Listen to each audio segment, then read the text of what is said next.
આવો વહાલા ભાઈ બહેનો, આપણે પ્રાર્થનાની અંદર જોડાતા પહેલાં ટૂંકું કોરસ ગાઈએ.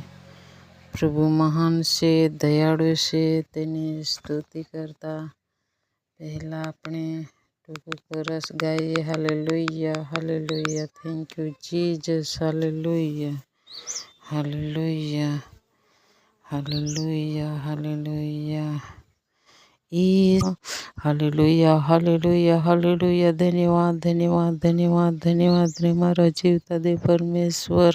આખો દિવસ સંભાળ્યા છે, અત્યારે સાંજની વેળા પ્રભુજી તારી સ્તુતિ કરું છું. લોર્ડ પિતા, તું મહાન દેવ છે, તું દયાળુ દેવ છે, તું આદિ છે, અંત છે, આલ્ફા છે, તું ઓમેગા છે, તું ફરી આવનાર છે. પ્રભુ તું આવે ત્યાં પહેલાં તારા લોકો એક કન્યા રૂપે તૈયાર થાય.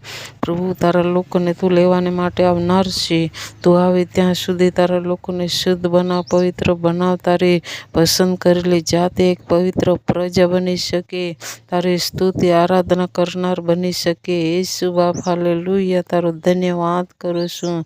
જે દુઃખી દર્દી થઈને બેન ઘરે હશે, એવું પણ ઈચ્છ્યું હશે, પણ પ્રભુ યેસુની દયામાં પ્રભુ હું તે સુરક્ષિત રાખે છે. તારો ધન્યવાદ કરું છું. જ્યાં જ્યાં પ્રભુજી કમર દર્દ છે, નસની બીમારી છે, હાડફેસર છે, સાંધાનો દુખાવો છે, તાવની બીમારી છે, શરદી ખાંસીની બીમારી, યેસુના નામમાં ધમકાવું છું. સારી બીમારી નીકળી જાય, નીકળી જાય, નીકળી જાય, નીકળી જાય.